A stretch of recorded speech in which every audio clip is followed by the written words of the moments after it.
you're walking into Quiznos or Subway to get lunch, or something, like everybody is looking at you and everybody is sizing you up. Everybody is, got some opinion about you. Like you can feel all that, right? You may not be acknowledging it, but you're seeing it in you're reading everybody's faces as you're looking around the room, right? And wherever you go for the entire shift, everywhere you go, you're just constant judgment, constant. And we have to build that kind of barrier to where we feel like it doesn't affect us, but it does, it lands. And, it's an internal pressure that I don't think a lot of cops really realize that they're accumulating.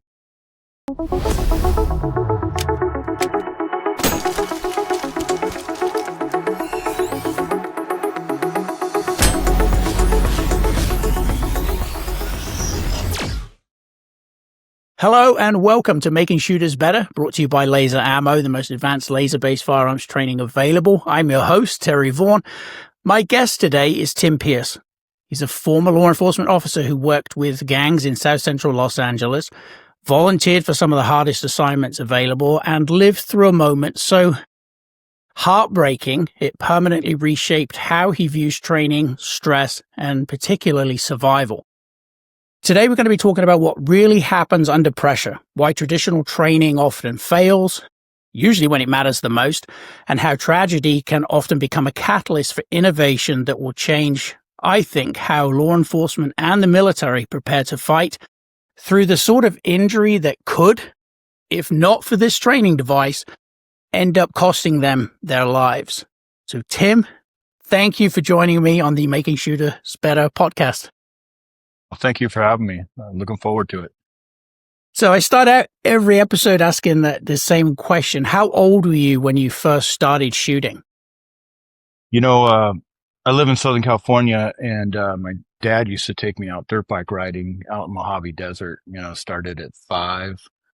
And every once in a while, some of the friends would bring some guns and shoot and stuff. So I probably started shooting about age 7, 8. And then I didn't buy my first weapon until I was 21. I got a Glock. I can't remember what it was.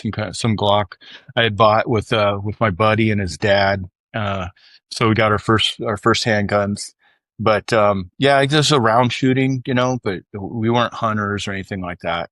But just kind of target shooting in the desert and stuff. And I got my son, when he was 7, I got him shooting my 9mm pistol. We did at 7? Oh yeah, that's great. yeah. He's really good, really pays attention. He's smart, follows instructions really well. And, I got cool videos of him, putting rounds down range, good form, everything. It's really good for him. That's awesome. Yeah, I started our kids shooting very early. Aiden, who was our youngest, but definitely a boy through and through. It was funny when we first got him shooting generally, but also with Nerf guns and things like that. He's like, I want to learn how to clear a house. So I'm teaching him CQB in the house. And of course, the rule was he couldn't point the Nerf gun at us or his sisters. It had to be inanimate objects. But he did a really phenomenal job moving around, slicing the pie, taking the corners offset so the muzzle never protruded. I mean, it was amazing to watch.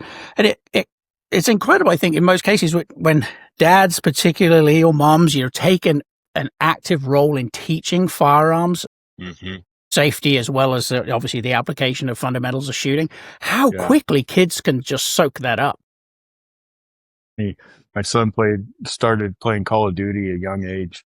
And then I get in there and play with him, and we'd be like, Dad, just stick to my back and don't panic. Like, I got this, right? He was just covering me everywhere because I was a mess. I'm like, wait a minute, I'm the cop. Thing is, those games are bloody stressful, and it's funny to watch, these, characters, whatever you want to call them, running in to do things. You're like, I wouldn't do that. That's not how you Yeah. clear this bloody route. What are you thinking? Yeah. And of Yeah. course, kids are going 90 miles an hour with their thumbs, and I'm still over there trying to decide, am I going in? Do we have to go in? Yeah, exactly. Yeah, I wouldn't play against my son. He would beat me 99% of the time. I would get whooped. All right, mates, quick favor. If you like what we're doing here, go ahead and hit all the usual suspect buttons. Like, follow, share, subscribe. This is the only way to help us feed the algorithm beast and keep bringing you the strategies and the stories and the training tips that you want to hear. Now, let's get you back to the episode. So I thought it's interesting, before you became a law enforcement officer, you were in construction. So what was the catalyst for that transition out of construction and into law enforcement? I dropped out of high school my senior year after wrestling season. I was just done with high school. I wanted to work. I was not focused at all. And I wasn't passing anything. I was like, I'm out of here. I think I'm going to go join the Navy. I got there and they were like, you need a diploma, right? Yeah. I was like, wait, I can't be a pilot without like, so, and, my mother got a job with the Foreign Service, and I ended up overseas with her in, Kathmandu, Nepal. And I did a year of volunteering with the Peace Corps there. I just met some Peace Corps guys and went out and helped them. Was building barbed wire fences on these water projects and the stuff. And I got back, and my friend had started working for Water and Power, and here in LA, and I ended up getting a job as a laborer with Water and Power from age 18 till I got on with LAPD, and it was really good money. I just didn't like the work. I learned a lot, big, heavy machinery and heavy tools and all that kind of stuff, all good stuff. But we're in these power station yards, 20-foot chain link fences, steel and rocks, and the same, 12 guys. And, we were in South Central LA and working on stations and stuff. And it just wasn't, I just didn't want to do it for a career. Yeah. And I was looking around. I was actually on Sentry and Central in South Central Los Angeles. There's a big power station there, and I would see the police helicopters flying around, and I would see crime scene tape, and I always wanted to see like what they saw. I could see the cops way down at the middle of the block. I'm like, man, I want to see what they see, and so it was kind of peaking. And I did spend a year. I took a year off and went to Hawaii and did some residential construction there. And I was body surfing a beach every day after work called Sandy Beach on Oahu. Real world-class body surfing waves, super heavy, super dangerous, and a ton of fun.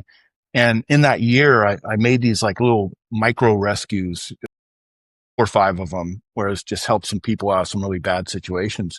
And I was like, man, maybe I'm meant to do something different. Like, why do I care about people I don't know? Right? Have no effect on me. Why do I care? I feel like I'm the only person that's really like looking out for them. And I go, maybe I need to be like a paramedic or something. And there were no schools in Hawaii. They had like 2 and 3 year wait lists to get in. And so I thought, let me go back to the mainland and then, I'll get, maybe I'll become a paramedic there and come back to Hawaii. And I got back, and one day I was just sitting at a light, and I'm looking at this motor officer. He's making a right, and I was looking at him. I was like, man, his job is indoors. It's outdoors. It's mental. It's physical. I don't think I need a college degree to get that job. And I know they must make decent money and benefits and all that. So I'm like, maybe that's where, and I had wrestled in high school, and I had been a martial arts guy. So I knew I could do that like scrappy part.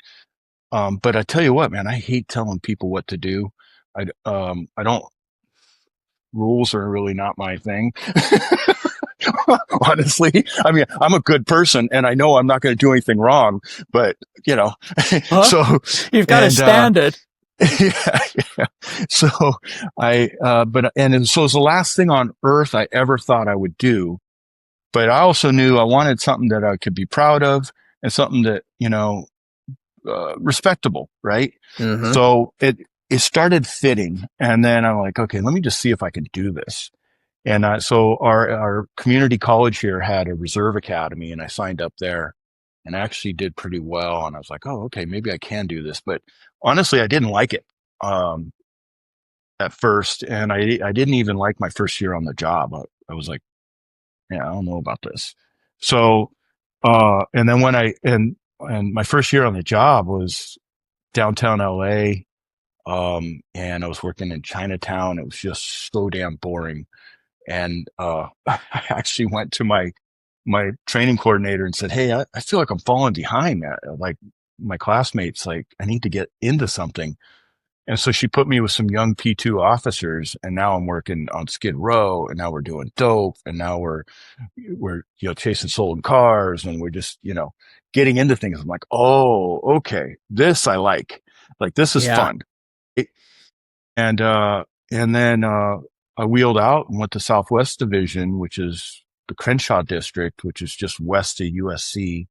It's like the northwest corner of South Central Los Angeles, and quickly realized that gangsters were the cancer of the city. Mm-hmm.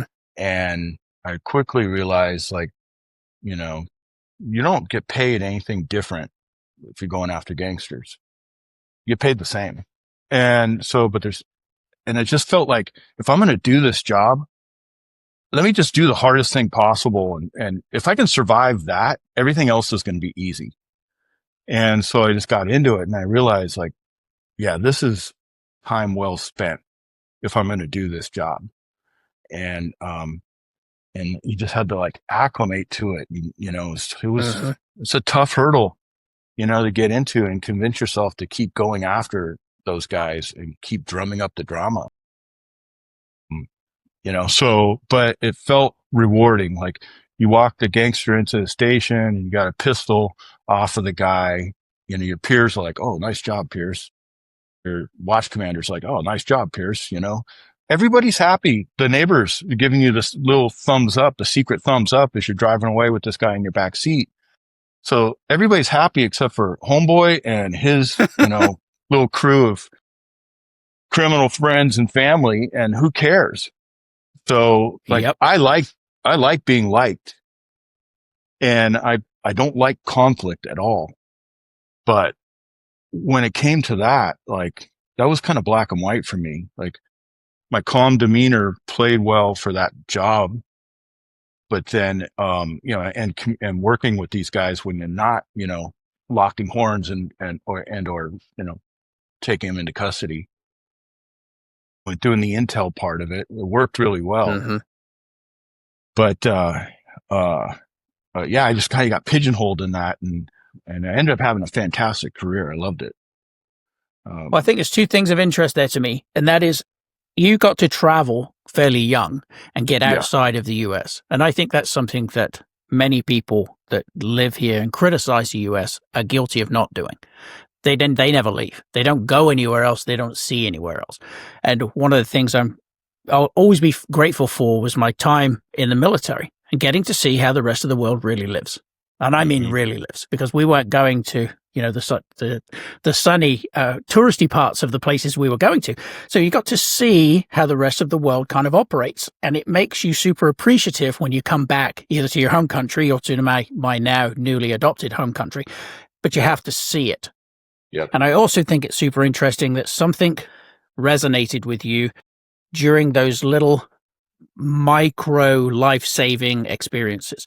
Something triggered a calling to something greater than yourself. But as is so often the case with people, we're complicated. So to go into a role that is very theoretically, I don't know, I never served as a law enforcement officer, to go into something that's regimented and is very rules-oriented. And I know there's a lot of gray in there. There's the letter of the law and the spirit of the law.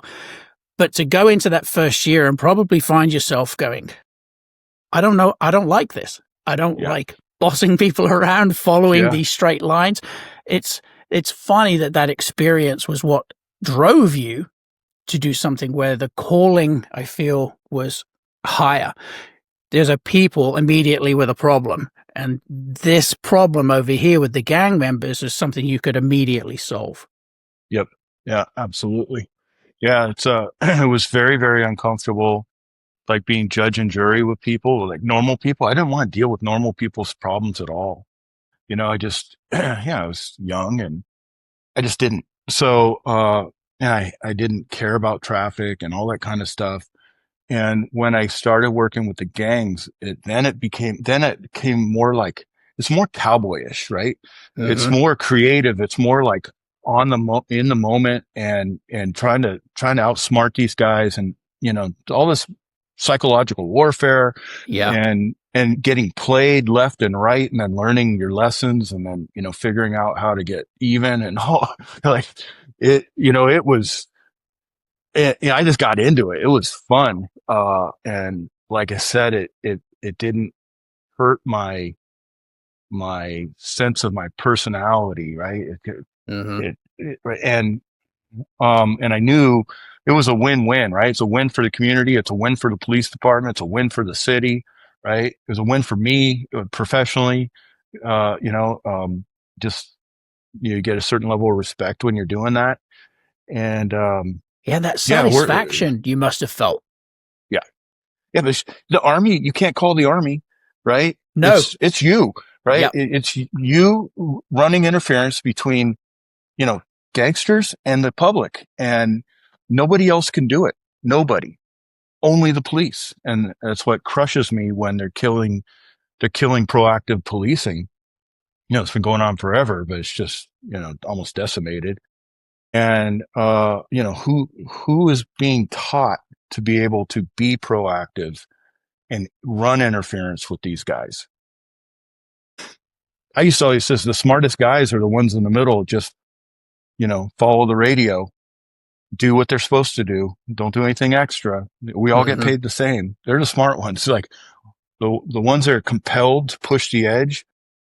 We're just running risk all the time of losing our career, losing our lives. And, but you can't help it. Like, you're compelled to do it. And, uh, so I don't know. I wouldn't change anything. We'll get into it later, but Mm-hmm. we had some heavy duty personal tragedy from the job. Yeah. I still wouldn't change anything about it. I'm really super proud of the work we've done. The gang units I worked in are just the most incredible guys I've ever been around. Who die for you Mm-hmm. because it's the right thing to do, right? And when I left the department, I had definitely that like survivor's remorse kind of feeling. I just felt like I was leaving them in the trenches, and because I knew the risks they were going to take every Every single day. night, right? Just because Yep. it's the right thing to do. They need to, keep these gangsters in check. And, there's plenty of that in LA, right? There's no shortage. Yeah, but it's fun. It's a lot of fun, a lot of comedy too, a lot of hilarious stuff in that job. I loved it. The dark humor helps Mm-hmm. alleviate the stress. And it's so funny after I got out of the military and I would be cracking funnies. And I thought I was hysterical. Now I could have been completely and utterly misguided on that. But the people that I could relate to would find humor in the same things. Oh But yeah. civilians, you could see them often aghast, Mm-hmm. literally taking a step back because they're like, that was not funny. I'm like, that is how you deal with this, right? This is not, it's just such a weird sort of duality between these two existences. Anything to do with service, anything, especially a calling like you had, the military, first responders, there's a certain humor that goes along with you being able to then cope with what you're going to see day in and day out and move past it, problem solve, think clearly. And then you go to civilians and you're like, oh, I'm sorry, did I offend people? Like that was just me being funny and making light of the situation. It was Yeah. so weird. Yeah. I didn't learn that. I learned that kind of the hard way in a way, where I had moved to homicide and cold case, and I thought it was just like, oh, people in our world understand our humor. And if anybody else were to step in there, they would get it too. I didn't see it as a coping mechanism. And then one day, a colleague of mine came up, and guy, I worked around for years and, knew really pretty well. And, I go, hey man, how you been? And he goes, not that great, man. My wife just left me yesterday. And I laughed out loud. I went, oh, right. Like, and I was like, I caught myself like, what did you just do? And he was dead serious. And I go, oh man, I'm so sorry. Like that caught me off guard. Like I realized like when something was super uncomfortable, I make humor of it. Right. I laugh, make a joke out of it. I go, man, I just apologize profusely. But it showed me, it was like crystal clear. Oh, that is 100% a coping mechanism to uncomfortable things.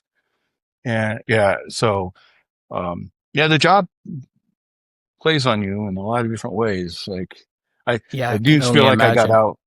I got out with my sanity for sure. Luckily.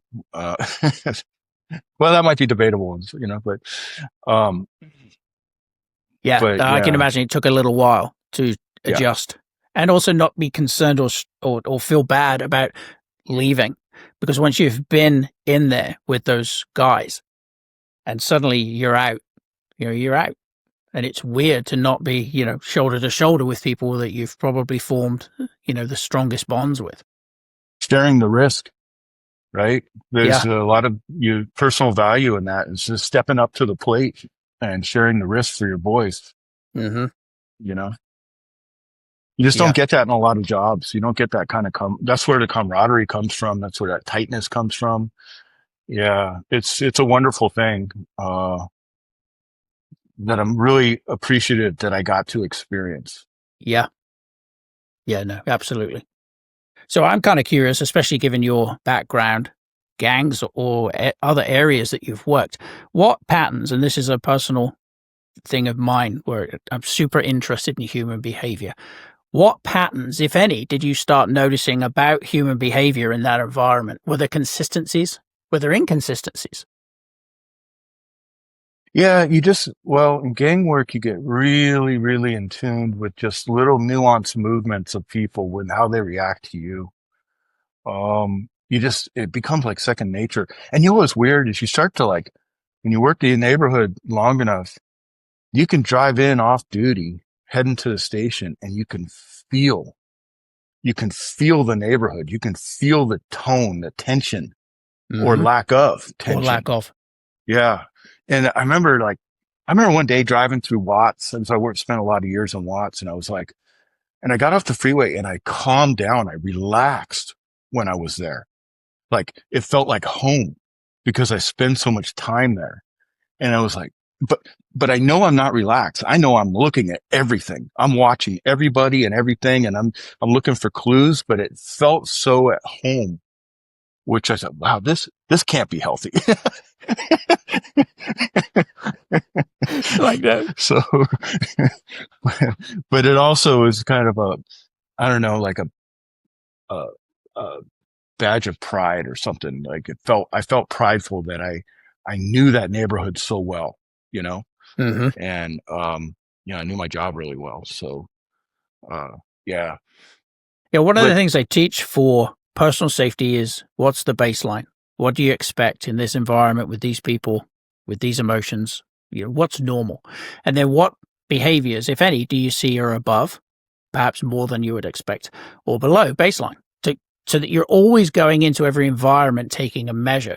And it's funny because even something as simplistic as that with a civilian or military or law enforcement, going in and sort of getting in tune with what is happening and then looking for deviations above or below the expected is a monumentally efficient way, an effective way of getting in tune with what's going on around you and then seeing those, the outliers or the behaviors that perhaps shouldn't be expected or you shouldn't be uh seeing and uh getting in tune with that. And it's funny, there's some measure of comfort that comes with knowing that your subconscious is kind of tuned into that. Because obviously after uh you've worked something, particularly the way you did, you've reached a point where it's no longer cognitive. It's not an effort that you're putting in. Your subconscious is doing that for you behind the scenes. So it's weird that you can become relaxed in an environment that would probably get most people feeling completely and utterly out of sorts. You know, Yeah. their nervous energy and stress would go through the roof, and you can go into it and go, no, I'm comfortable here. Like this is my normal. Yeah. I tell people all the time, they ask about the job and stuff, and I'll be like, nah, you look, anybody, I don't know, not anybody can do it, but most people who don't think they can do it, can do it. They just have to get acclimated to it. Because I remember my very first, when on probation, working graveyard and pulling over my first carload of gangsters with my training officer. And we were on the 4th Street Bridge going across the LA River, and it's got those old like 1930s lamps across the bridge. Well, we're under one of those lamps, and I got these guys at gunpoint in a Toyota minivan back when they were stealing those things all the time for drive-bys. And my badge was shaking on my chest, rattling, because I was like, boom, boom, boom, but boom. yeah. And I remember like seeing it rattling in my peripheral vision as I'm looking down my gun. And I'm like, calm your ass down. like, relax. but that's just natural, you know, like you have to get acclimated to that kind of stress, and it takes some time, right? Everybody gets there if they keep pushing it, but yeah. So I wasn't anything special getting on the job. When we get on the job, we're all like 1 degree separated from being a teacher, a FedEx driver, a Home Depot worker, an accountant. You know, you took 7 months of an academy and they strapped a gun on your hip and threw you in a car and said, go for it. Yeah. You know, you don't get that much training in the academy. You certainly don't get a lot of tactical training, and you certainly don't get a lot of mindset training for what you're expected to do. You have to learn that on your own. You just get the law and, you know, a little bit of arrest and control, a little bit of shooting, you know, couple scenarios. You gotta be kidding me. Yeah. Then that's it. You're kicked out and expected to do the job, which I think is a misconception perhaps that a lot of people have, because most officers, military, you go through this training, and then there's this expectation that they've given you sort of the parameters or these rules, and you're like, okay, now go. But the interpretation of those differs from person to person based on bias and perspective. And then there's the coping mechanism associated with stress. Obviously, you, in that situation with your first car of gangbangers, immediately went to, okay, what's my internal narrative? It may have even been external, with calm the hell down, like, you know, get yourself under control. But that can be good and bad depending on the individual. So did you find, other than an internal narrative, kind of figuratively or maybe actually giving yourself a verbal kick in the ass, did you find any other coping mechanisms for dealing with the stress when your heart rate started to, you know, get up there to the point where it's shaking your equipment? You know, I just didn't want to let my TO down. I didn't want to get a reputation. I wanted to perform. And so you force yourself through it, right? You just keep I didn't have any techniques, breathing techniques that I know now and all. I didn't have any of that. The day I graduated from the academy, I remember standing there. I was the guide on. I remember standing there with my guide on going, is there another week? Do we graduate and then we have another week? Like, when do we get the class, the Jedi mind trick on how to control people? We didn't get that class, you know? And I was literally confused. I was like, I can't be ready to go out here. Like, I have no idea what I'm doing. When they gave me my gun, I remember going like, how do they know I can do this? Like, I don't even know I can do this. Right. So, like, but kind of just shows you, I'm just being honest about how I felt coming out of the academy. And I think I've got a ton of life experience before I got into the academy, a lot of international travel, a lot of experiences, a lot of crazy stuff. And if I had that kind of thinking going on, I know the rest of my classmates probably had bigger question marks. And it certainly plays into shooting too. Like, we'll talk about that later, but it you're not prepared very well. And the public thinks a whole different story. They think you come out some kind of ninja, and you're not, you know, it's on the job learning. Yeah, it's experience, and there's no substituting that. I mean, Mm-mm. let's say, they doubled the length of time you spent and gave you some of those coping tools. That would be phenomenal. Believe me, it would and should be something that we do. But there's no substitute for you being the one standing there having to make the decision, whatever that decision is, and coping with the stress that comes along with that decision.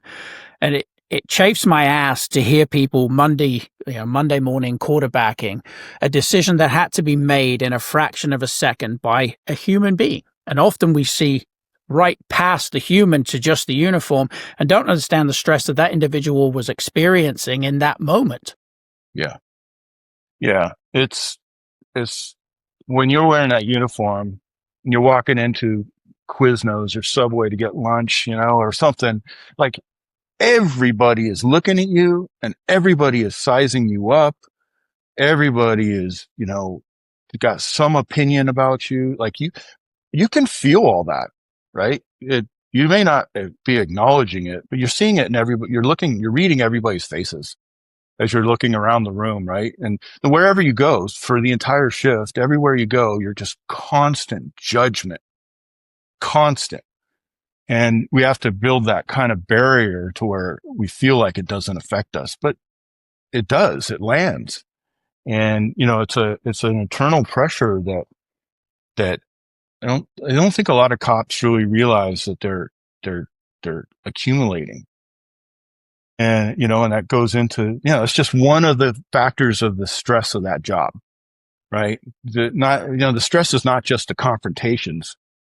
It's a lot of other stuff. It's being Johnny on the spot 24/7, car crash in the middle of the intersection, bodies everywhere, and you're the guy, and everybody's going to watch you, how you handle it, and you better make all the right decisions. Like just having that monkey on your back all the time. And when things go sideways. So yeah, it's a lot of pressure that you're not prepared for.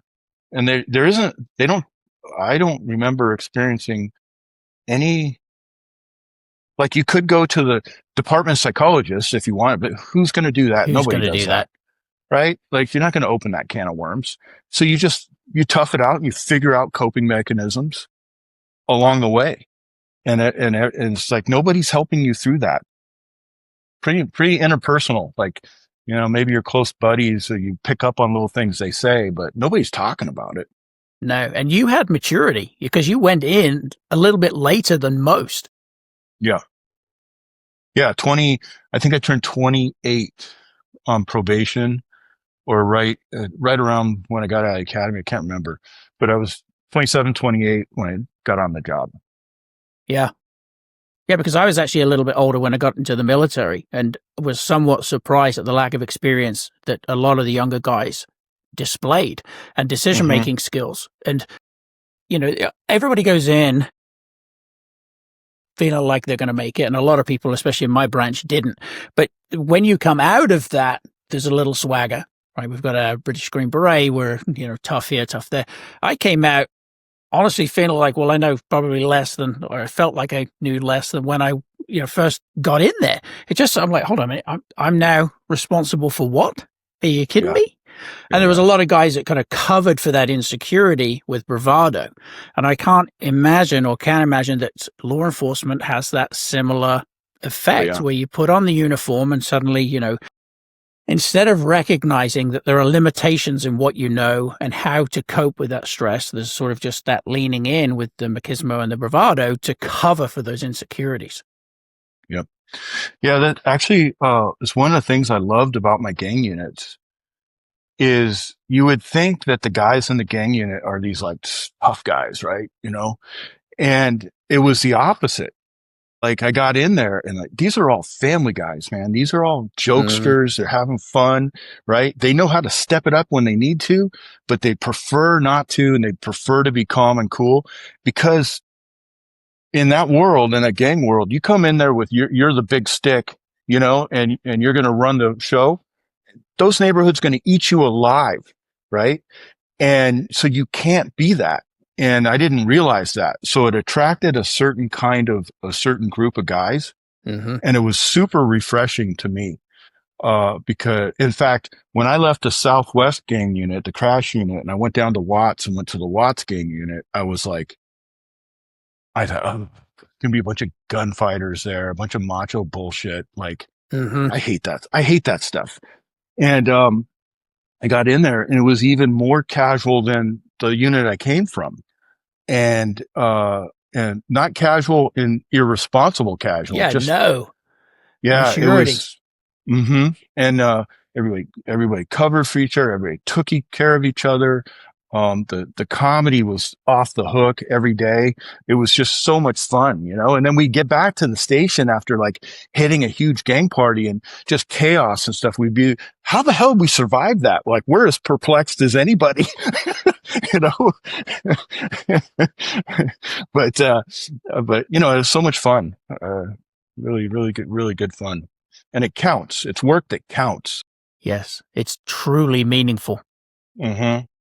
It is making a difference. And even if sometimes the only thank you get is a secret thumbs up from someone that is appreciative of what you've done, sometimes obviously it has to be enough. And of course, it helps if you have a close-knit group of guys that you just look at one another in the room after the job and you just a little nod like, yep, we did good. Right now, let's crack some funnies and get on with the next one. Yep, exactly. Yeah. So I want to talk now about 2006, and I'm not going to give too much away here, but obviously there was something that occurred that was heartbreaking, but it was a catalyst behind what ultimately ended up transpiring with you creating this training tool, which I've tried personally and love. I think the realism that it brings is phenomenal, but I want to sort of take us through that now in 2006, because obviously what happened, this is hugely impactful. Yeah, sure. So I got on job in 96. It was class 396. And there was a female in my class named Christina Rapati. And she was in a different squad. We had like 120 people in our class. So we were hiring like crazy back then. And we went off to different parts of the city for our probationary year. And then we wheeled to Southwest Division, which is that northwest corner of South Central, the Crenshaw district. And we ended up being in patrol together and partners, right, in patrol car. And then we got pulled into the gang unit together, and they kept us as partners there. And we just became best friends. She was a phenomenal officer from the get-go. She was super solid in the academy. She had a great reputation. And when she got to Southwest, she had a even better reputation as a young officer. And then when I started working with her, we were on the same page like immediately. And she was funny and just wicked smart. She had almost a photographic memory. And I always say she was probably top 5% of LAPD, male or female. She was unstoppable for felonies, guns. Like you just could not slow this girl down. But she wasn't out there trying to act like a guy or anything like that. She was just really intelligent, really driven, kickboxer, jujitsu fighter, completely could handle herself. And so I had a lot of fun working with her. And then we ended up becoming like best friends, and we were making all kinds of excuses to hang out off duty. We were working out together, running together. I taught her how to surf. And then like we were the last two to figure out that we kind of liked each other. And we were so focused on work, and like people at work would be like, "Oh, come on, dude. I know there's some on duty booty going on, right?" I'm like, "No, are you kidding? That chick won't stop working. Like that's not even in the realm of, this is just go, go, go work." And, then we ended up at Baker to Vegas, the big law enforcement race on the last night, the party. Ended up like all of a sudden we ended up just, figuring out we liked each other. A couple cocktails, it's like, oh boy, here we go. New adventure. And, But yeah, we were rock solid, and we eventually got married. We're newly married, 2006. Our daughter is 16 months old. We ran a relay race in the morning for fallen officers' families, and she jumped on my team. And we have a picture of me and Christina, and I'm holding my daughter and a couple guys in my gang unit. And we all got our running race numbers on our chest. It was at 10 o'clock in the morning. We go home from that race, give my daughter to my mom, shower up. She goes to Southwest Division. I go to Southeast Division. And we're working. Now it's 10 o'clock at night. And I'm in the projects with my partner, Scotty Stevens. And we hear a help call come out in Southwest Division. And so we go racing down there, flying down Century Boulevard, jump on the 110 freeway. So a help request is like another officer needing assistance? Yeah, it was an officer down call. And so we're just screaming up there to go help. We're almost getting off the freeway, and my partner says, "Hey, is Christina working tonight?" And I had forgotten because our schedules are so screwy. And I'm like, "Oh, yeah, she is." And I was switched over to the radio frequency for Southwest Division, and I hear the cross streets, Layton and LaSalle, where the officer down is. And I go, "That's her hood. You know, that's 30s hood, rolling 30s Crips. The gang, her and I work together." And he goes, "You think she's in this?" I go, "She's definitely in there helping." I wasn't thinking she was the one that was hit.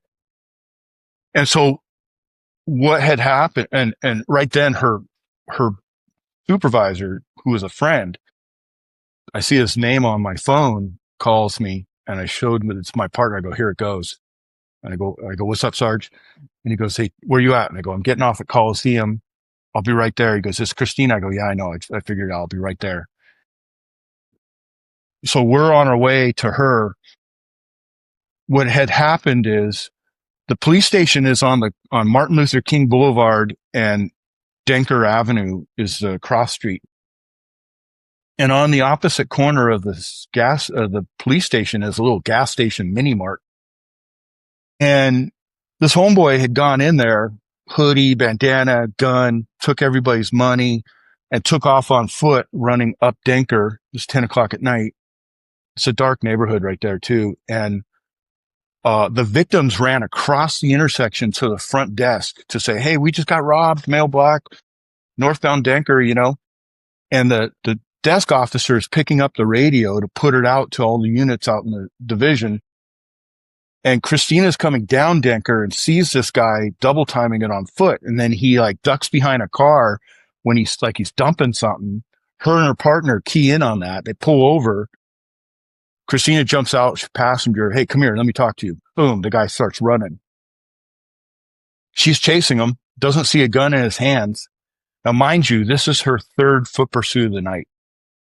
The two earlier were two separate gangsters from rolling 30s that she chased. And she had told me later that those were way, way, way more dangerous because she knew the guys, knew how dangerous they were, but they had dumped whatever she didn't have evidence. So she let them go. She didn't arrest them, but she caught them. She chased him down. She all the time. That girl was incredible. And, so this third guy, she's chasing him now, watching his hands, cuts across a corner lawn, runs up the 4 steps up to a fourplex and tries to get in one of the doors. And she catches him at the door, grabs him by the shoulders, is going to rip him down to the ground and cuff him and figure out why he's running. Probably, they think they know, what they did last week. You don't, right? Don't. Yeah. If you have no evidence, you're going to let him go. And she's trying to minimize. She had a lieutenant tell her earlier that night, "One more complaint and you are out of the field forever. You will never see the street again." And she was leading the department in personnel complaints because she was so goddamn effective.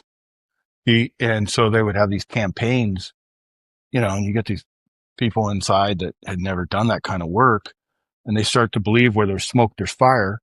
Mm-hmm. So half the department thought she was doing God's work and half wanted to fire her, right? She was just really unique. Anyway, so that was on her mind. And so she grabs this guy and tries to, like, she's trying to minimize so she doesn't end up with the use of force and no arrest. And she rips him to the ground, but he spins and stuffs a pistol up under her armpit and shoots her above the vest, right in the crease of the armpit. And that bullet goes through and hits her up high in the neck, goes through her spinal cord, rips her spinal cord, and she drops paralyzed from the chest down and hits the deck. And he stands over and shoots her 3 more times trying to execute her. And her partner has stopped on the grass, Joe Meyer, and he's shooting up onto the porch at the guy as the guy's shooting Christina. And so luckily Joe's round hits the guy in the shoulder, spins him around. The second round ends up going through his aorta, and the guy drops dead next to Christina. The guy who had a 76 or 78 page rap sheet, had done time for murder. He was a serial robber. Never been out of jail more than 3 years since he was 18. He was 56 years old or something like that. And so we had 2 SWAT officers who were in the neighborhood doing crime suppression, which is super rare because they're always busy doing SWAT stuff. So when they have free time, they come out and do crime suppression. They had just been cross-trained as medics. They had just graduated their medic class 2 days earlier. Yeah. And they were the first SWAT officers to be cross-trained as medics. And now they're on the porch with Christina, and she's got an arterial bleed coming out from her brachial artery. And I get there right as the paramedics get there. The paramedics are literally going up the steps and putting their boxes down to start looking at her. And the SWAT guys are doing CPR on her. Joe had his finger up inside the bullet hole trying to press on that artery to try to stop that bleed. You can't put a tourniquet in that, on that one. And Christina was like a CrossFit monster leading into this before CrossFit was a thing, but that was her type of workout.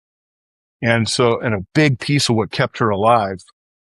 And so I get there and she's feet white, no blue in her eyes, completely locked and fixed, head just tilted back.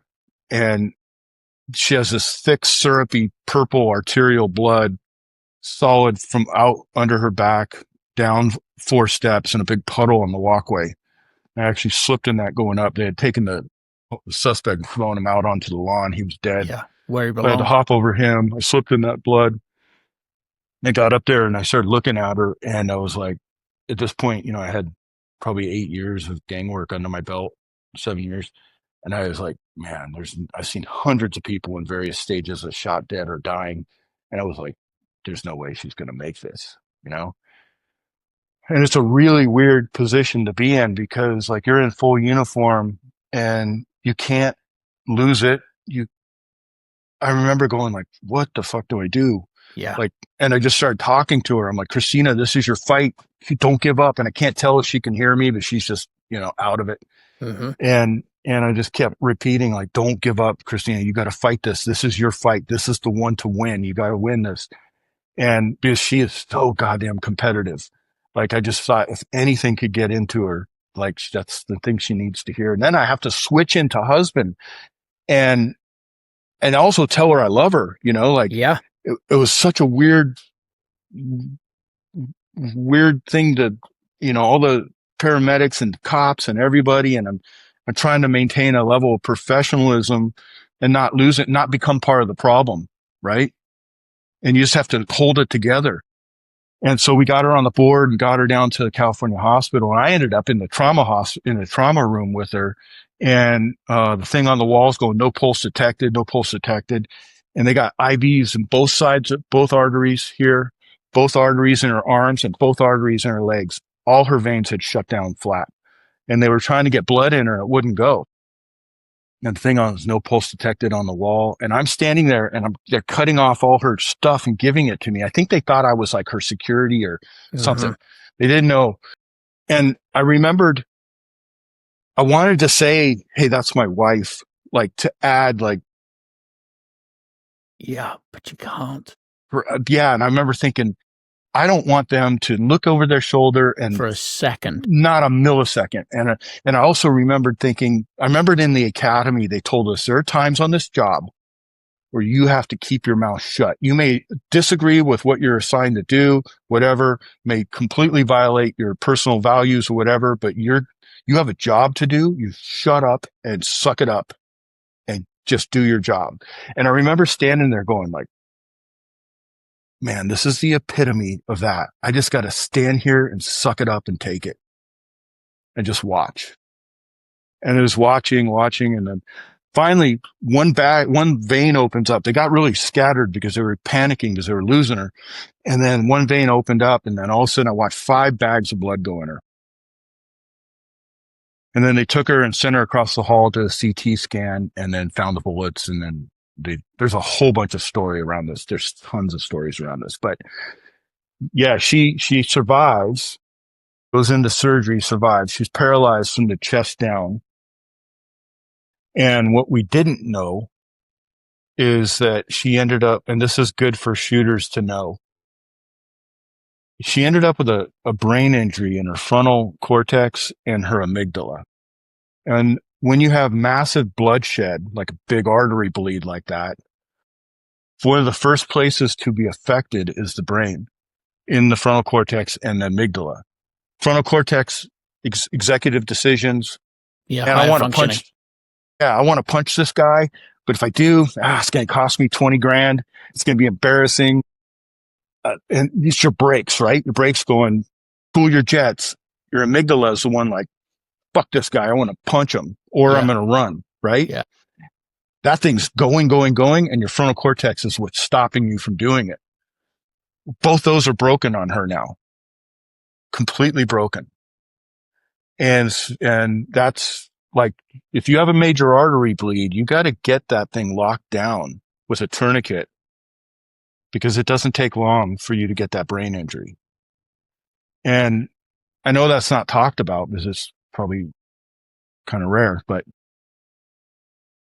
so, in the end, like she is paralyzed from the chest down in a manual wheelchair with a brain injury. And you think about it from her perspective. She lost her identity as a woman, as a mom, as a wife, as a cop, as an athlete, all wiped away in one instant. And then all her coping skills for all her stressors in life as being an extreme athlete, gone, right? And then to have the runaway train going and no way to calm it down with coping mechanisms, and the brakes are broken.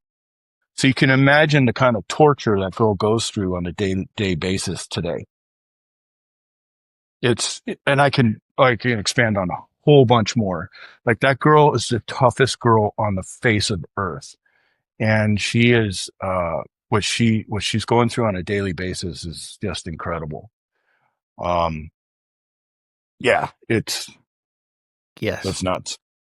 No. And, when it comes to the brain, particularly those areas and the amygdala and the fear center and the freeze, flight, fight response, we often keep that stress response and a general reaction to the world around us in check through rational, logical, cognitive thinking.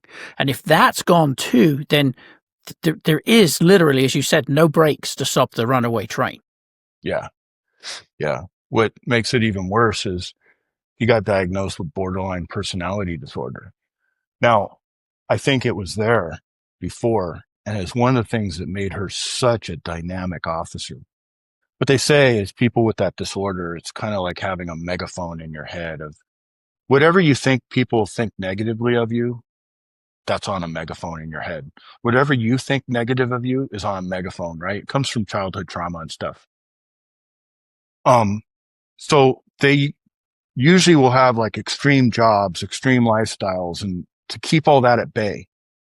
And she didn't know she had that, but she was definitely different and super dynamic and super driven. And there were a couple clues that once we learned about this later, that we're like, oh yeah, that made sense. But what happens is trauma can take a personality disorder and either submerge it or put it on blast. And so there she's got the major trauma, boom, puts that disorder on blast. And then she's got the brain injury in those two areas. Can you imagine how all that works together? Those three things, right? That megaphone, and then the frustration of being paralyzed, and then not having any of the coping mechanisms, all that working on you 24/7 every single day. She has to challenge all her thoughts. Otherwise it starts to run away, and then she does all kinds of stuff. Yeah. So it's, I say it in detail because people need to understand what risk cops are taking for them. Yeah, they do. Right? Everybody, it's so easy to bash on cops, but, and my buddy used to say, you don't judge a cop for what he's doing. You judge a cop for what he's willing to do. Right? And, because you can see a cop out there drinking a soda or something like that and looking a little bit overweight or whatever. It's easy to judge from the public's point of view. But what's he willing to do? He's willing to die for you because it's the right thing to do. And so anyways, I bring that up in detail because it's good for cops to hear. It's good for the public to hear. No, it absolutely is, because experiences like this, as horrific as that is, it's a window into a world that most people have absolutely no idea even exists. And you've got to be willing to hear that and put yourself, through empathy in the shoes of those individuals to get any measure of what law enforcement is going through on a daily basis and what they may be asked to do. We want everybody to go home safe. Well, there's a very real chance that on this shift, which in most people's mind, well, I go to work at 8, 9 o'clock in the morning. I'm finished at 5:30. I'm going home. There's no point in that shift where they're thinking I may not be going home today. Like, that just isn't happening. But that's something that law enforcement has to accept as reality every day they put on the uniform and go do the job. It's completely different to just about anything else. And it's getting like all the tactics, all the reasons we do what we do have been learned in blood, right? Yes. And keeping people at distance is one of those things. And it seems like, especially since COVID and all that kind of stuff, it's like this idea about cops. They should be the public's punching bag. Yeah, no. Right? Yeah, and the whole thing of letting people get right up in their faces and not being able to use any force to back people off of them. Right? That there should be no go zone 6 to 12 feet in any kind of a public disturbance type thing. And, like you just see all these agencies letting the public get right up on them. And, people are going to get hurt and people will get killed because of that. And she's a perfect example of, the most predictable thing about people is they're unpredictable.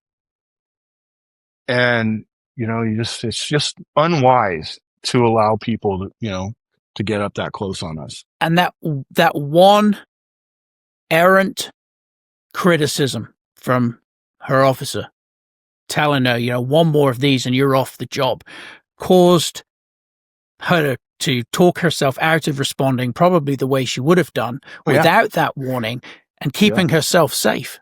Yeah. It infuriates me and it makes me sad all at the same time. I can't imagine what it was like for you and for her. It's crazy is before we went into the gang unit, Chief Parks took over, Bernard Parks.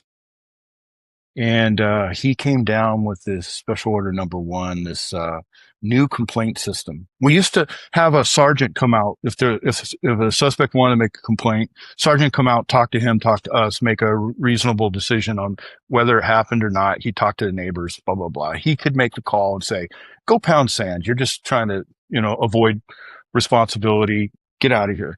He would be our first line of a defense and protect us. Right? And that way you could do proactive police work. Well, Chief Parks comes in and says, yeah, that's out the window. Now there is absolutely no discretion by a supervisor. Every complaint will be taken no matter what. Right? And I remember sitting in roll call and I turned to Christina and I said, this is going to get a cop killed because they're going to hesitate to avoid getting a complaint. At that moment, I remember vividly saying that to her. I was shocked at how irresponsible that was to roll out. And it was just to appease the squeaky wheel of the neighborhood, right? Certain. And so, and I remember thinking, this is not good. Well, when Christina got shot, that is a direct because result. she was playing this game for so many years, trying to do her job and avoid these complaints. And then, and you have to negotiate so many situations and take so much more chances to avoid getting complaints and staying proactive. And it was just this constant struggle with her and supervisors and stuff. And then that guy says that night. And then she, for sure, minimized what she was doing. He was running. It's aggressive combative. She could do all kinds of things. And, a front kick or even a body smash into the door, the hands would have come up, right? And just, and expose that gun or whatever. But, she didn't. She didn't use any force. She just grabbed them. And, and there's a reason why we use force, because people have paid with their lives and stuff. And here she will die early because of that injury, right? She's only 50, she's 53 right now. And, I'm amazed she's lasted this long. She's had many surgeries. She has colostomy bag, stoma for urine. She's got bladder reconstruction many times. She's been in and out of hospitals for every year. She's almost something comes down. She almost dies. It's like the most brutal injury you can imagine in so many ways. Anyways, I'll go off on a tangent, but yeah. So it's a rough one. You're entitled to go off on a tangent. I can literally think of nothing worse, especially having to hold it together in order to not be a distraction in the operating room when you know that, milliseconds and every decision that they're making is going to be critical to whether she makes it or doesn't make it. So it's impossible for most people to really understand how difficult that must have been to stand silently while all that happened in front of you. And literally no words. Once again, like, supervisors see this, administrators and law enforcement see this. They don't, even at LAPD, they don't know what she goes through. Like, she's forgotten. She's long forgotten. Yeah. In there, right?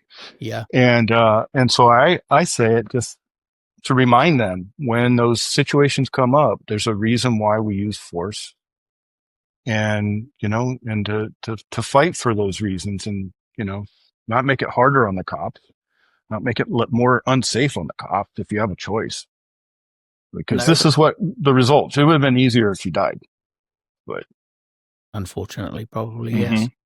But it also would have been easier if she'd have been able to police the way that individual needed to be policed. The fact that he was still on the streets, that really enrages me. And I know it's going to enrage a lot of people, because that's one of the things I think we're dealing with far too often now, is people getting arrested for a crime and then just being kicked straight back out onto the street and to go do it again.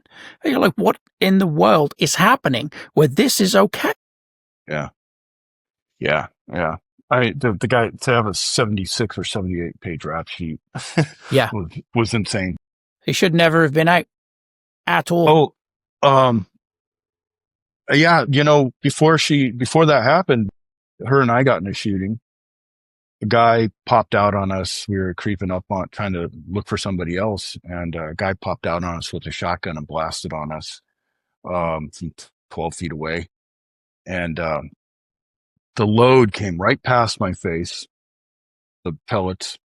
I got hit with all the wadding and the gunpowder, and I mashed the trigger.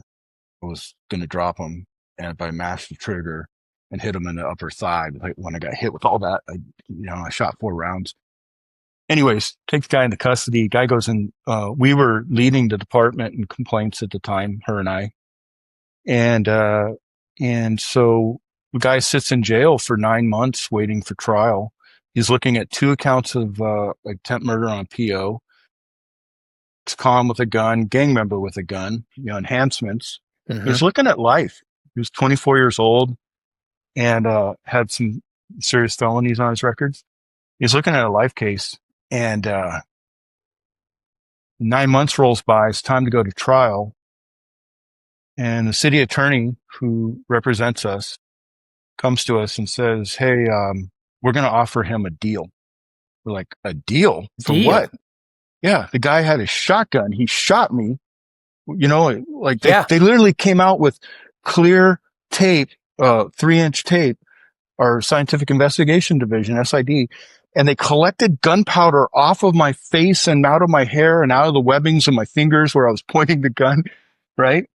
And, everything's there. But they said, yeah, you have too many complaints, use of force complaints. And none of them, they were all unfounded. Yeah. But they said every one of those use of force complaints, even though they're not connected to this case, the defense can bring in those people as anti-character witnesses. And if any of them are able to sway one juror, we lose this case. Right? So our complaint system is working against us in this way, right? Remember, the complaint system was created so that to appease the public. I agree, you need a complaint system, but it needs to be reasonable. And this was totally unreasonable. Well, so here's what they gave them. Straight ADW, assault with a deadly weapon. Time served in county jail and a suspended sentence of 8 years. And the logic was he's 24, he's a gangster, he was an Inglewood family blood. They said he'll go out and do another crime, so he'll get the time for the new crime and he'll get the 8 years from this crime. That's the way we're going to get him. And he'll be a fool not to take this deal. And we're like, take it to the box. You gotta be kidding me. This guy tried to kill us. And so they didn't. They did what they did. This guy gets out and within 30 days, he shoots a woman in the stomach with a shotgun. She survives, but it's a hood thing. She won't identify him. He's still out running around. Then he carjacks a family in Santa Monica a week later, and Santa Monica PD catches him in the family's car, and they did him for 25 to life. But our complaint system should have kept this, like this family should never have been carjacked, and this woman should never have been shot, and this guy should never have been let out. But it was 100% because of our complaint system that he was let out. There has to be common sense for all of it. Yeah. And I just found out that, I've been gone since 2014. It's still that way today. The complaint system is still, they haven't changed. It's been 30 years that they've kept that. And they wonder why there's such a shortage of police officers and people wanting to actually do the job. 25 years. Yeah. Yeah. It's insane. But yes, I'll stop complaining. You have every bloody right to complain. It is ridiculous. Yeah. And I think any normal person can hear that. I think just people don't know, No. The citizens, it sounds good to have this kind of complaint system, but look how it really comes back to hurt the citizens, right? It's put in place essentially to protect the citizens, but it's so extreme. But it's that it actually hurts the citizens because these criminals are circulating back out and getting back out and stuff. And it puts the blame on the cops and not the criminals. Yeah, not the criminal, which is exactly where it should sit. And don't get me wrong, you need complaints for cops, right? There's some bad cops out there. Checks and balances. But again, common sense. Not just a broad, sweeping statement that leads ultimately very logically to the same damn place we're all trying to avoid, which is more criminals out doing what they do. That family's traumatized in a carjacking and they didn't need to be. That woman who was shot in the stomach didn't need to be. These are all things that you can look at and go, okay, we know where this is going. You don't have to have, a massive imagination to figure that out. It's crazy to me that a decision like that, that's certainly, wrong at the time and now is still in place after all evidence has proven how bad it is still being played out. It's monumentally frustrating. Yes. Yeah, for sure. So as far as, because obviously recovery is the wrong term, but Christina's journey after that was obviously, one hurdle after another with multiple surgeries and the kind of challenge that only someone of the toughest makeup is even going to stand a chance of getting through. But at what point did the tool you created start to become the tool that you ultimately ended up creating? Yeah. So after she was hurt, we were doing physical therapy in all kinds of places. We were getting invited to do all kinds of experimental stuff, and a lot of the therapy she was getting was this electrical muscle stimulation, like TENS units, the sticky electrodes you can put on, like the chiropractor puts on your back and they turn the dial up and it starts contracting your back muscles. Okay. TENS unit, right? Everybody's used them in physical therapy. So we were putting those on her legs to contract her leg muscles and fight off muscle atrophy. And someone gave me a take-home TENS unit that you buy on Amazon. And I brought it home. Before I put it on her, I put it on my bicep and I put like one electrode here, one here.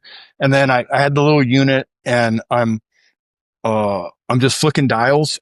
And all of a sudden it kicked on like full blast and completely contracted my bicep and chicken winged my arm. And it held me there for like 3 seconds or whatever. And then let me go. And I was back to normal. So it just contracted my bicep immediately, locked up my arm, and then let me go. And I thought, oh, wow, man, that's got to be really close to what it feels like to getting shot. And I remembered a story where a cop had told me when he got shot in the shoulder, he said it was like getting hit with a baseball bat. Huge impact, the burn, the incapacitation, the fear, the confusion. And I thought, man, this is so similar. When that thing lit me up, it was immediate. It was totally disabling, totally distracting, and totally out of my control. And I thought, that's got to be as close as you can get. And I remembered also back to the academy. Remember in the academy, I was just a construction worker trying to become a cop, had no family in policing, knew nothing. But I remembered sitting in a tactics class, and we had 2 SWAT officers in there giving us this class. I remember the guy saying, you guys have got to practice with your support hand, shooting, reloading, blah, blah, blah. He goes, you might be in a pursuit and then a big car crash at the end of the pursuit. Your gun hand is crushed and the gunfight starts there. And he goes, you have to practice. And he goes, we'll even handcuff our hand behind our back and practice all our one-handed manipulations. And I remember sitting there looking at him going, LAPD SWAT handcuffs their hand behind their back to simulate they've been shot? That's archaic. Yeah, it is. I just figured they would have something more sophisticated than that. But what do I know? Oh, fast forward 10 years, Christina gets shot, another couple years of physical therapy. And then now I'm playing around with this TENS unit. I got about 12 years on the job. I light myself up. I get this idea. I'm like, something had to have changed since the academy. Right. And so I call up a friend in SWAT and I go, hey, it was Jen Grasso, first female SWAT officer at LAPD. An amazing person. And I go, Jen, hey, how do you simulate that you guys have been hit? Well, we got this glove, we tape our hand shut, or we got this pipe we stick our hand in so we can't use that hand. And I'm thinking, okay, nothing's changed. No. Please excuse this brief interruption. Here's the reality. Most officers are not getting the trigger time they need to stay truly proficient with their firearm. And that's not because they don't want to. It's because training usually means coming in early or staying late after a shift, and that's time away from family. It means ammo costs that often come out of their own pocket. And it means traveling to a range that's rarely convenient after a long shift. That's where laser ammo changes the game. With the smokeless range, one of the most cost-effective simulation-based tools available, and other dry fire training systems, officers can train more often, more safely, and without burning ammo or time. That's real repetitions, real decision-making, and real skill building. If your department is looking for a smarter and certainly more cost-effective way to raise officer firearm proficiency year-round, email me at terry@laserammo.com. Let's get your department kitted out with a better way for officers to get in that trigger time. Now back to the episode. So I go down the rabbit hole. I hire an engineer. I say, hey, can you make this TENS unit remote control? Can you make me a transmitter? And I want to wire a guy up, arms and legs and abs. And I want to be able to hit a button and lock down that muscle group as if they've been shot and injured. So we do that. I take a climbing harness and I jiffy rig it all up so I can run wires all over the body and put sticky electrodes on all the body parts, snap them in. And it totally worked. Like I could literally make you dance like Macarena. and as long as I hold the button down, that muscle group is contracted. So, eventually I ended up taking my prototype and I got introduced to a guy, Dom Rosso from SEAL Team 6. He was the team leader and he was like the gadget guy for SEAL Team 6. And a dev group guy. He had just retired and he knew a friend in common. And so I get called up there and, hey, bring your prototype. I end up wiring up him and two of his buddies and they're clearing this house, my buddy's house. And all of a sudden I'd hit them and light them up and they'd be adapting and doing everything they do. It was wild to watch how smooth and they operated. But he came out and goes, Tim, I love this thing. He goes, we test everything in the teams. He goes, there's a bunch of junk out there. This thing is legit. And so he goes, but you got to turn it into a garment. So I knew that. I just didn't know how. Yeah. And so I hired two North Face clothing designers as freelancers on the side through some other people I met and just asking questions. I got to them and they ended up teaching me how to, so we made these neoprene sleeves with conductive fabrics bonded on the inside. And so you pull the sleeves on, you throw a little harness on and a little receiver on your back. One cable plugs in both sleeves. Oh, you know it. You did it. I did it. Yep. And then I have a remote control and it's got a picture of a man on it and a button corresponding to every body part. And I can hit the button on the right bicep and your bicep will lock down. And as long as I hold that button down, you're pinned in that position. So you may be in the gunfight, boom, boom, boom, boom, boom, boom, boom. Now you got to reload, rack it, get back in the fight. Now you win the fight. I'm keeping you chicken wing the entire time. And now you got to stow that weapon and get your tourniquet on. Deal with now the injury. You won the fight. Yeah. And so I'm going to keep you pinned until you lock that thing all the way down. And if you give up, I'm not letting off the button, right? I'm going to make you finish because that's the way it's going to be. And, it's turned out to be an incredible training tool because remember I had, so I was 2011 or 12, I think. And then it took me many years to make this real.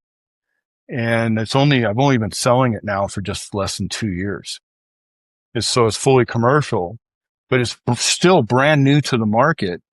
And we're still taping our hands shut or putting a hand in our pocket, doing adult pretend for That's the most basically what it is. For the most critical moment of your entire life and your entire career is when somebody sends a round through your body and is trying to kill you. Right. And when that happens, you will quickly realize instantly that you have 0.0 training and experience in how to fight back accurately and effectively while you're bleeding out and someone's trying to kill you. Like you have no experience in that. No. And most people don't ever have an opportunity to test themselves that way either. They go to a range. They are static when they're shooting. They got both hands on the gun. Their balance is perfect. Their stance is perfect. Their trigger press is perfect. And absolutely, we should start there with our training to make sure those fundamentals are dialed in. But the reality is, at the end of the day, if there's an actual gunfight, everybody's going to be moving, and getting hit with an errant shot or a lucky shot is no different than being shot by someone who's accurate. The response and the end result is exactly the same. And you have to know how to process the shock of that happening, suddenly having a legitimately inoperable limb to work with, and guaranteed Murphy's Law, it's going to be the right side. It's going to be the hand you normally use, to suddenly have to go, okay, now support side only, and all the manipulations that go with it. And most people, they're not testing themselves under any level of stress, let alone realistic, real-world level of stress, which is one of the things I think that this piece of equipment replicates beautifully. Crazy is it's only 66 volts. It's a half a milliamp. We tested the 10 units on Amazon, top 5. And we came in second to the lowest. So it's lower than with over-the-counter standards. It isn't much, right? It doesn't take much to completely contract that muscle and lock it down so you can't use it. And to your point, like, it's not about where you're shot in your body, right? Because we're not training the body, and we're not training how to fight back based on where you're shot. Oh, I'm shot in the leg, so I need to do this, that, and that. Or I'm shot in the arm, I need to do this, that, and that. It's not that at all. It's 100% about just separating the distraction from an injury and the mission that has to happen right now. And that's get on my sights and drop this threat before it drops me. Right? Yeah. You got to finish the fight first. That's why we call it distraction by contraction.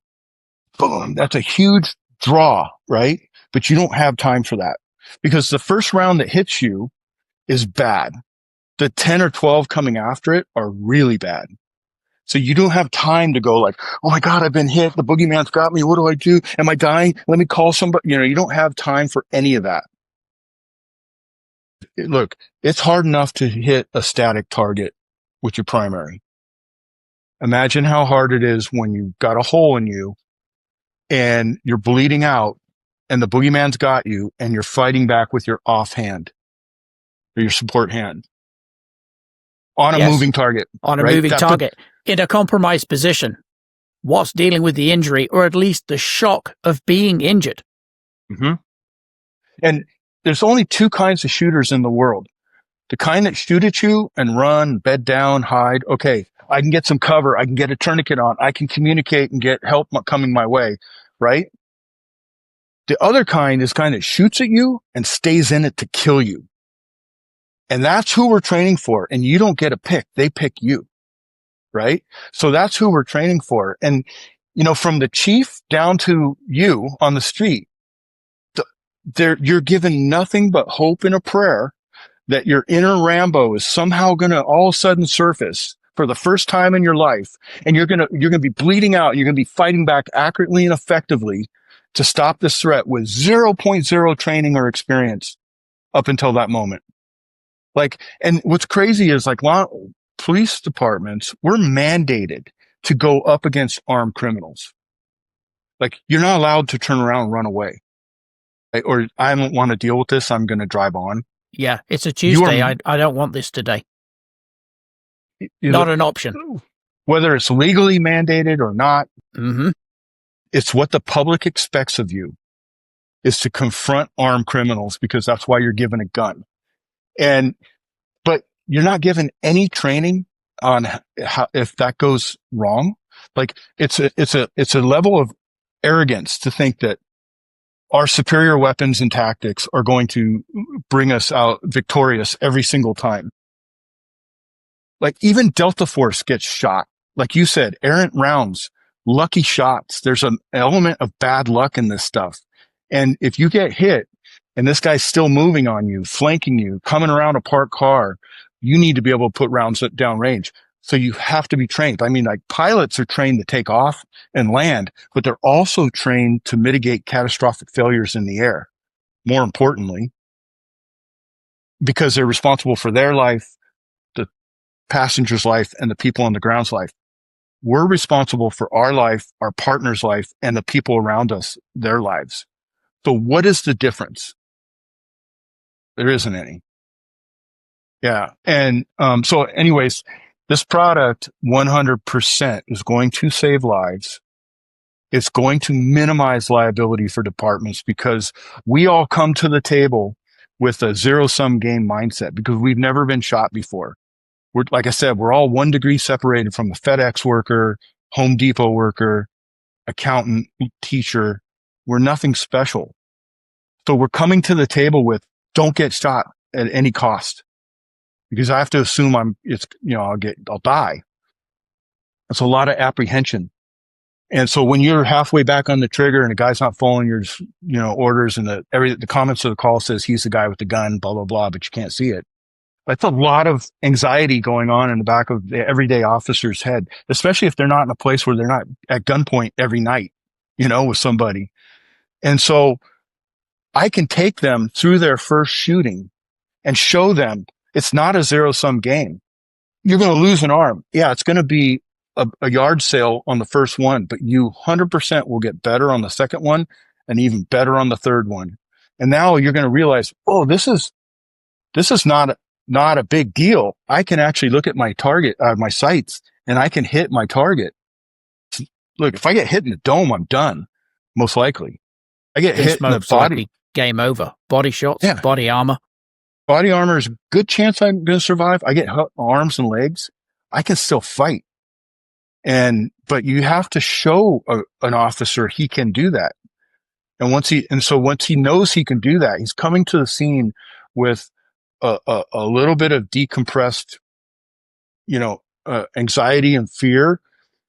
And he's going to make a calm, confident officer makes better decisions under stress. No doubt. No doubt. And the mindset that goes along with that as well. It's the acceptance that just because you're injured, the fight is not over. The fight's just beginning. As long as you are in the fight, you're in the fight. You've got to stay in it properly. And it's interesting to watch people when they are first hurt. Go through this myriad of emotions. This is me. Why me? There's all these other thought processes that immediately sort of cascade down through the conscious and subconscious mind. And most of them are geared towards, get me the hell out of this. I don't want to be here anymore.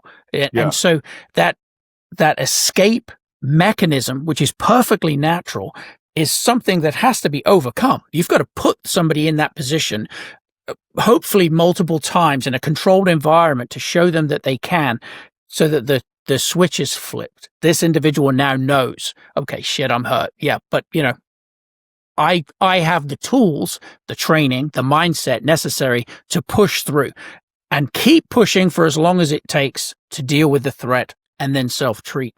It's interesting. I used to teach Muay Thai, and I had a lot of guys, coming in to do the training, and the vast majority of them came in understanding that this was going to hurt.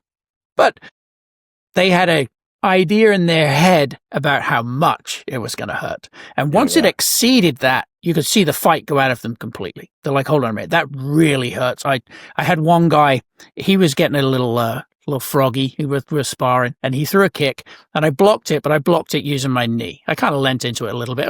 I wanted him to know. And it threw up a hematoma on his shin that I must admit, I was like, that's nice. That's a good size. He dropped to the floor like his leg was broken. His leg wasn't broken. He had a bruise. But immediately he's like, I think I need to go to emergency care. And I'm like, bro, you have a bruise. Absolutely. And yes, it hurts. But the fight just started. It's not over now because you decide to lay on the floor and, tap out. Like, the shit's just beginning.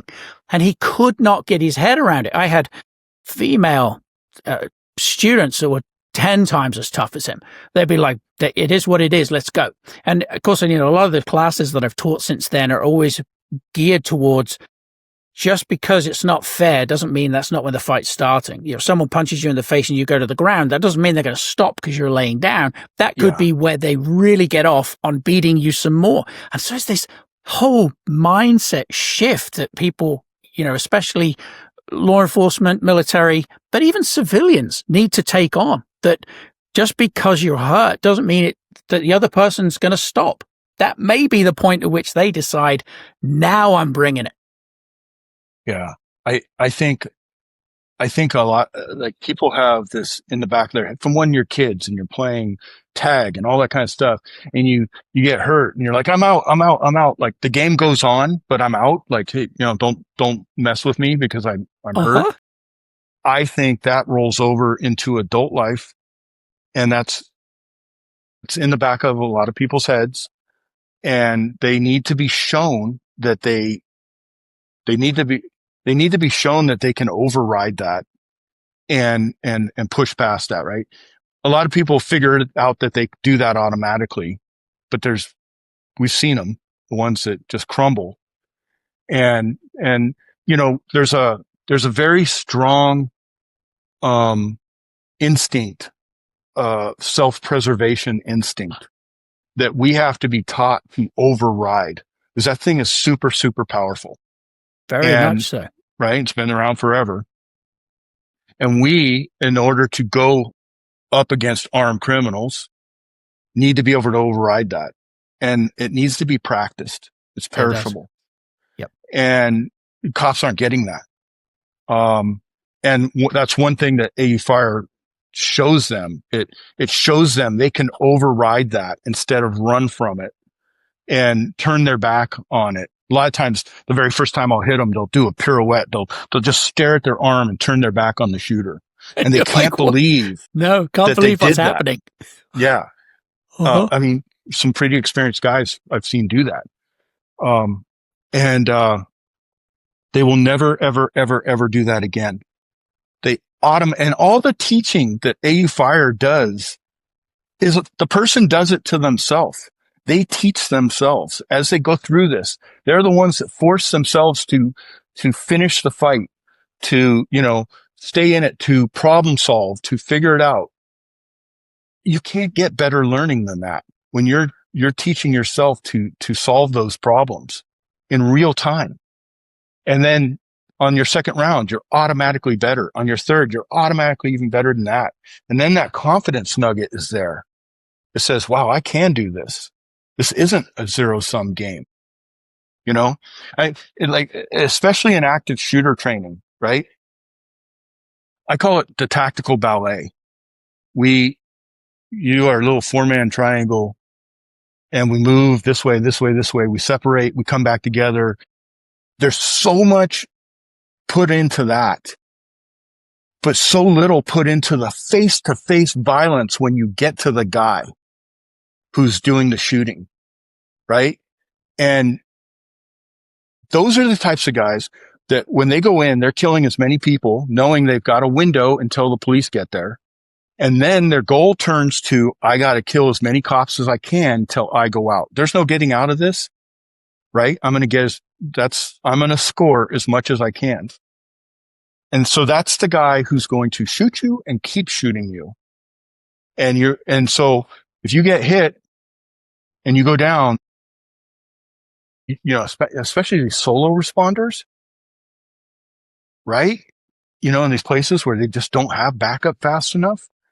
Like, I mean, God, they need this. They do. They absolutely do. Because I remember Lieutenant Grossman's book on killing. On killing. Right? And how they prove that the majority of people, because that interspecies prevention of killing each other so we can, procreate and grow as a species, that's a lot working against you when you have to go up and, go up and confront a shooter in an active shooter. Just having those rifle rounds going off inside will rattle anybody's cage. And to override that self-preservation instinct, and then to have to override that instinct to not kill people. You don't know until you've done it. Right? So there's a lot going on there that they're just expecting to throw every average officer into with no training. It's unfair. It's totally unfair. It's unsad. Yeah, if you want people confident enough to do the job, in the circumstances like that, you've got to give them the training in order to facilitate that mindset, that push through anything until the job is done. And you can't do that by just saying, well, you did 7 weeks at the academy, you should be good, or Yeah. 7 months. Well, hell, in some Yeah. cases, 7 years. There's a level of training that has to be there that helps essentially build the tolerance to stress and the tolerance to the physiological response of wanting to not be there anymore, to want to retreat when you can't, like lives are on the line and you are needed to do this job. Well, you can't ask someone to do that without giving them the tools necessary to get that mindset in place.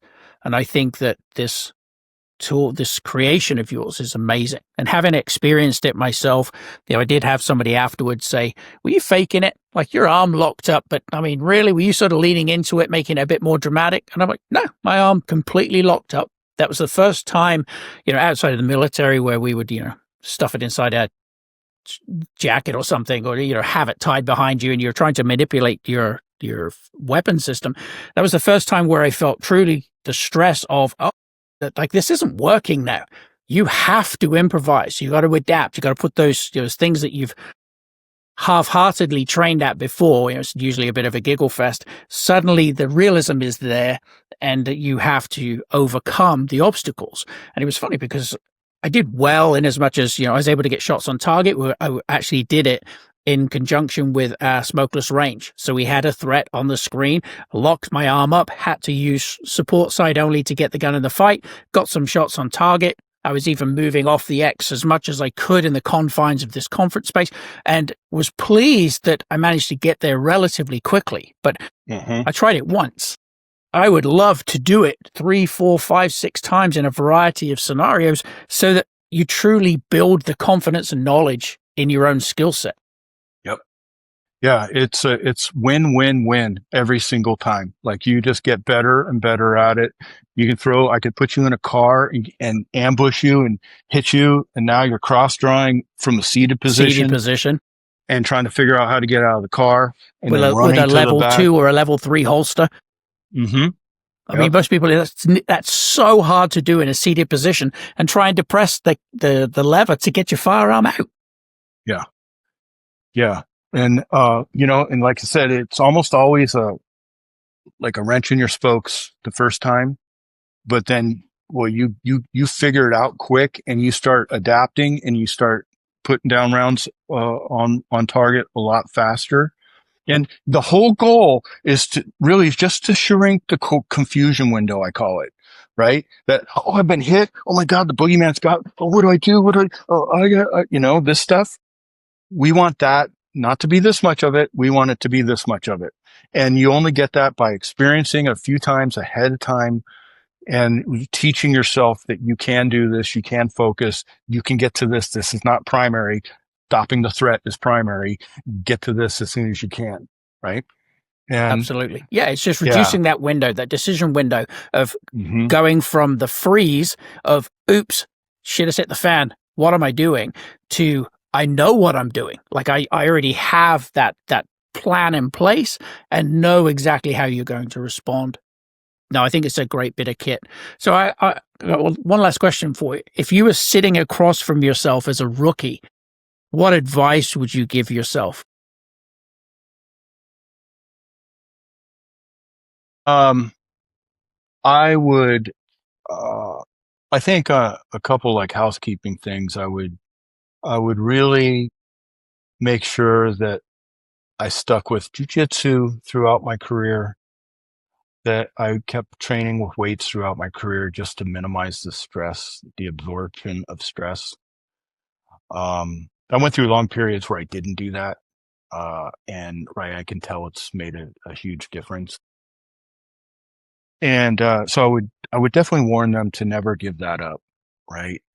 And there's so many cops out there that don't do any kind of fitness exercise and they're just kidding themselves. It's, you just can't do that in this job. And, so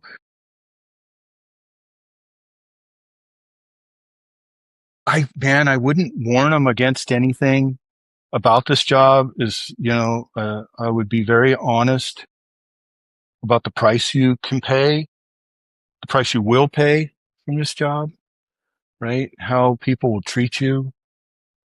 It's wild, right? There's so many people hate you, but then so many doors open up because of this job too. So many people respect the hell out of you for this job. I think, if I can just chime in there for a minute, I think there are more people that do respect law enforcement than don't. It's just that the don'ts tend to be so bloody vocal and such an annoyance to society. And it's, what did they press say? If it bleeds, it leads. Somebody that says they hate the cops, that's such a better soundbite than somebody that says, no, I absolutely have respect for cops. And Yeah. it's unfortunate because myself, I've never been in law enforcement. A lot of the people that I work with were cops, and spending time around them opens up your world to the experiences, the trials, the tribulations, and yes, a lot of times the heartbreak that goes along with doing that job. But the vast majority of people that I know, and certainly would consider my friends, respect the hell out of what law enforcement does. Yeah. And agreed. It's just that they probably don't even have the time to be yelling it off rooftops. Whereas the people that, dislike for whatever reason tend to be vocal and make themselves heard. And it's annoying as hell for the rest of us. It really is. Yeah. And like, I get it. I get what you're playing parent to a lot of adults, and nobody likes to be parented when they're an adult, right? And I get how frustrated people get with cops, and I get the distrust because there are, right, like in every profession, there's In every a few profession, bad apples. I think at LAPD we've uncovered all our own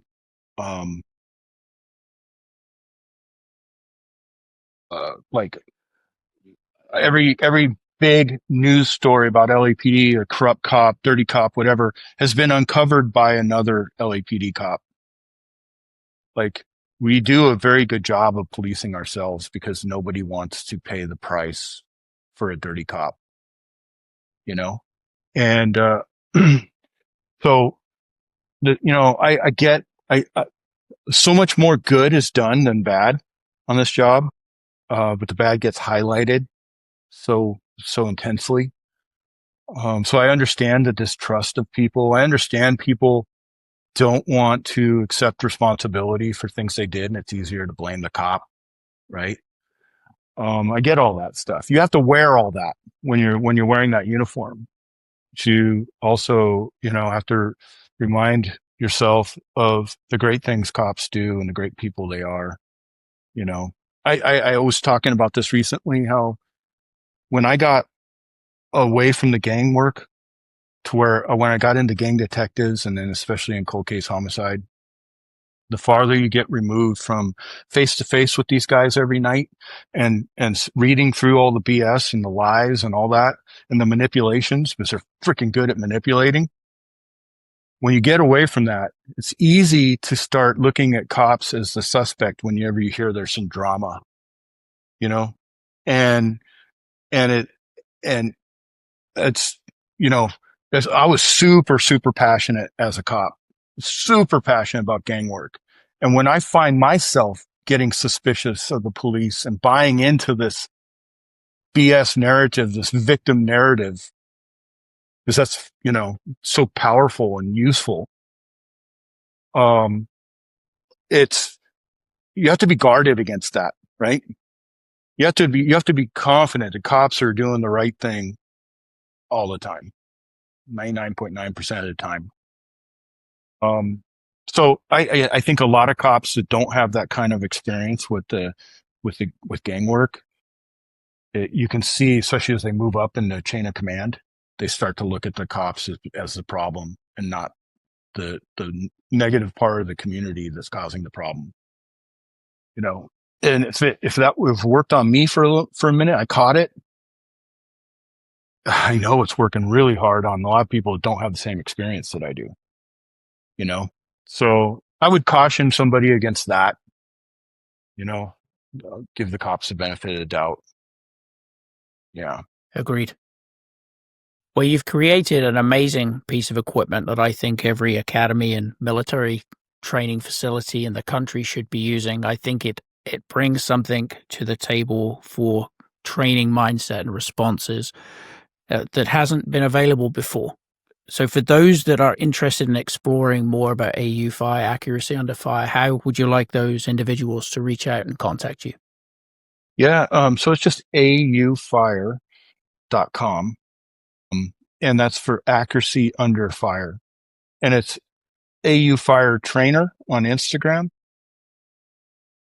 And I recommend if people go to the website to go to the videos website, a bunch of ambush videos on there, kind of show the product in action. It's one of those things you hear about it and you're like, oh, that's interesting. And then you see a video and you're like, oh, that is interesting. But then when you try it, you're like, oh, that is totally different than what I thought. Yeah, it was for it's me. A whole other level. It was great. Yeah. I want to thank you for coming on, spending time with us and sharing what is at the same time one of the most heartbreaking yet inspiring accounts that I think I've ever heard. And I also want to thank you for hammering what must have been a monumental amount of pain into a tool that will ultimately help save lives. Of that, I have no doubt. And I really do think that there are academies and military installations around the country that should utilize the equipment to get their personnel trained to the highest degree possible before we kick them out and say, go do the job. So thank you for joining me today for this recording. Oh, thank you for having me. And thank you for the opportunity to share it with your viewers and listeners. I really appreciate it. I know it's going to save lives. And that's the hurdle, is just people learning about it now and trusting it. And, it's starting to happen. And people like you let me come on and talk about it. It's wonderful. I really appreciate it. It's been a pleasure. All right. Thank you for tuning in to this week's episode. Don't forget to subscribe, like, and share. It's a free and easy way to help support the channel and help us bring you the guests that you want to hear from. Thanks again for tuning in. For now, I hope all of you have a magnificent day, and I look forward to seeing you in the next episode. Cheers. Thank you.